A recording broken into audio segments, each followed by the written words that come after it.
चंद्रशेखर जी। धन्यवाद सभापति जी। राष्ट्रपति जी के अभिभाषण पे मुझे आपने मेरी बात रखने का मौका दिया। मैं जातिगत जनगणना से शुरुआत करूंगा जिसकी देश को जरूरत है, क्योंकि जनगणना होगी तो आंकड़े आएंगे तो जो बजट दिया जा रहा है वो सही तरह से लोगों तक पहुंच पाएगा, उस बजट का लोगों को फायदा होगा। दूसरी बात, अयोध्या में 3 दिन तक पुलिस ने कार्रवाई नहीं की। इसका खामियाजा एक बेटी को अन्याय के रूप में उठाना पड़ा और मुख्यमंत्री जी यहां खड़े होकर राजनीतिक स्पीच में उस बेटी के अपमान का तमाशा बना रहे थे। ये बहुत दुखदाई है। साथ साथ कुंभ में जिनकी जान गई उनको मैं श्रद्धांजलि देता हूं और मुख्यमंत्री जी को आपके माध्यम से कहता हूं कि वो सूची दे दे तो मुआवजा सब लोगों तक पहुंच जाए। बहुत अच्छी बात है। एक आईना सर मुझे दिखाना है देश भर की सरकारों को। यही बागपत के एक बच्चे ने न्याय नहीं मिला सर, आत्महत्या कर ली पार्लियामेंट के सामने, जितेंद्र ने। परभनी में बाबा साहब अम्बेडकर की स्टैचू तोड़ी गई सर, वहां सोमनाथ सूर्यवंशी को पुलिस ने मार दिया सर। यहां पंजाब में सर, अमृतसर में बाबा साहब अम्बेडकर की प्रतिमा पे किस तरह का अपमान किया गया। गोरखपुर में 2 दलित बच्चों की हत्या हुई सर। सूरत में एक दलित बच्ची को फीस ना चुका कारण अपमानित किया गया, उसने सुसाइड कर लिया सर। झुंझुनू में राजस्थान में एक बच्चे की पिटाई की गई मटकी छूने पे सर दोबारा। कठुआ जम्मू में सर एक नाबालिग बच्ची का सामूहिक बलात्कार किया गया सर। साथ साथ सहारनपुर में भूमाफियाओं ने शमशान की भूमि को देवबंद में सर जबरन कब्जा करने की कोशिश की, गोलीबारी की सर। आजमगढ़ में सूरज की हत्या सर हो गई है और पुलिस बचाने काम करे अपराधियों को। सर SC ST को पहले जमीन मिलती थी पट्टों के रूप में, कई सरकार ने दी। उन जमीनों को पहले तो दबंगों ने कब्जा के रखा और अब उन जमीनों को सरकार भी छीन रही है सर।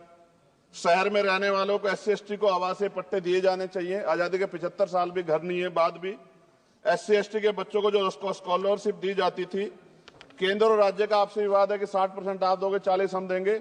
इस चक्कर में कई बार स्कॉलरशिप सब नहीं समय पहुंचती, मानसिक प्रताड़ना होती है, स्कूल परेशान करते हैं, कॉलेज।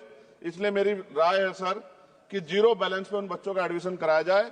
जब सरकार कुछ करना ही चाहती तो बच्चों को फायदा हो जाए। और देश भर में सर बहुत सारे छात्रावास बने हैं, लेकिन उन छात्रावास की स्थिति ऐसी है जर्जर, जैसे हमारे स्कूलों की है।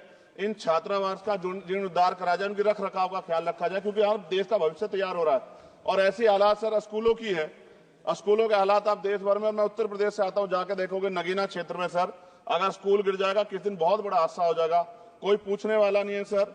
बात OBC समुदाय की जाए सर, OBC समुदाय को वक्त आ गया है कि विधानसभा और लोकसभा में आरक्षण जो है सर मिलना चाहिए, जो उनकी पर्याप्त संख्या यहाँ लोकसभा में और सभी स्टेटों की विधानसभा में आ पाए, जो सामाजिक समानता की दिशा में जरूरी कदम है। OBC को भी SC ST की तरह सर प्रमोशन रिजर्वेशन मिले। OBC आरक्षण में जोड़ा गया सर असंवैधानिक है, क्रीमी लेयर उसको खत्म किया जाए। सरकारी स्वायत्त संस्थानों में भी सरकारी विभागों के समतुल्य पदों को चिन्हित किया जाए तथा उनकी समतुल्यता स्थापित की जाए, ताकि इन संस्थानों में कार्यरत OBC कर्मचारियों के बच्चों को भी आरक्षण का लाभ मिल जाए। सर पत्रकार सुरक्षित नहीं है। पत्रकार मुकेश चंद्राकर की सर भ्रष्टाचार के खिलाफ आवाज उठाने पर हत्या की गई सर। कौन पत्रकार ईमानदार से पत्रकारिता करेगा। किसानों को MSP की कोई लीगल गारंटी नहीं। एक बड़े किसान है दल्लेवाल जी, 69 दिन से सर जीवन और मौत के बीच आमरण अनशन पे है। क्या अब तक किसी दिन उनकी जान चल जाए, सरकार को संज्ञान लेना चाहिए। सर माइनॉरिटी की बात करूंगा, धार्मिक आस्था की बात है, हम तो सभी का सम्मान करते हैं क्योंकि हमने शपथ ली है, हम संविधान को मानने वाले लोग हैं। लेकिन सर बड़ौत में भगवान आदित्यनाथ निर्वाण लड्डू पर्व के दौरान दुर्घटना हुई, 8 लोगों की जान चली गई, श्रद्धालुओं की 75 घायल है, सरकार ने संज्ञान नहीं लिया। अयोध्या की तरह उनको मुआवजा दे देते तो उनके मन में भी जो माइनॉरिटी है पीड़ा जो है वो खत्म हो जाती। न्यायालय द्वारा पारित आदेश के बावजूद जैन समाज को जैन महातीर्थ गिरनार जूनागढ़ गुजरात पे पूजा करने रोका जाए, जो उनके मौलिक अधिकार का उल्लंघन है सर। बरेली में सार्वजनिक रूप से हजरत पैगंबर मोहम्मद साहब के खिलाफ सार्वजनिक अपमानित गाने चलाए गए। क्या सर मुसलमानों की धार्मिक आस्था का सम्मान नहीं होना चाहिए? उनका भी तो आजादी में योगदान है। और इनको अपराधियों किसका संरक्षण की खुलेआम इतने इस तरह गाने बजा के अपमानित कर रहे हैं। संभल की हिंसा में सर 74 लोगों की गिरफ्तारी हुई है और वहां के मुस्लिम डर के साए में है। सरकार बेगुनाहों की गिरफ्तारी बंद करे। महाराष्ट्र में सर चंद्रपुर जिला पड़ता है, मैं अभी गया था, तालुका चिमूर में ताडोबा फॉरेस्ट में संग्रामगिरी पहाड़ पर बौद्ध स्थल है सर, बहुत पुराना। वहां बौद्ध भिक्षु को सरकार बिजली नहीं देती, रास्ता नहीं देती और इतनी बुरी हालात में उनकी धार्मिक आस्था क्या है सर, तथागत बुद्ध की ज्ञान स्थली होने के कारण बोध गया में बौद्ध धर्म के अनुयायियों के लिए जो बहुत महत्वपूर्ण स्थल है सर, इस स्थल पर अवैध कब्जा हटवाकर बौद्ध धर्म के अनुयायियों को सौंपा जाए। उनमें बड़ी चिंता, देश विदेश से लोग आते हैं, तो यहाँ हमारे देश की छवि भी खराब हो रही है। और अभी 12 फरवरी को सदगुरु रविदास जी महाराज की जयंती है और 14 अप्रैल को बाबा साहब अम्बेडकर की, 11 अप्रैल को राष्ट्रपिता ज्योतिबा फुले, इनको मानने वाले लोग नए कार्यक्रम करना चाहते हैं। अभी जिस विचार की सरकार है सर, वो तो कोई कार्यक्रम कर लें, लेकिन अगर ये कार्यक्रम करना चाहते हैं तो इनको कोई छूट नहीं है और नई परमिशन नहीं मिल रही। खत्म करूंगा सर, अंत में थोड़ा सा और रह गया सर, इसको खत्म करूंगा। लेकिन सर मैं जानना चाहता हूं, क्या सरकारी पैसे पे एक ही धर्म का अधिकार है? दूसरे धर्म के धार्मिक आयोजनों पे अभी कुंभ में 7,500 करोड़ रुपए खर्च किया आपने। आप रविदास जयंती पे कितना खर्च करेंगे? आप 14 अप्रैल को डॉक्टर बाबा साहब अम्बेडकर जिनकी जय जयकार होती है, उन पे कितना खर्च करेंगे?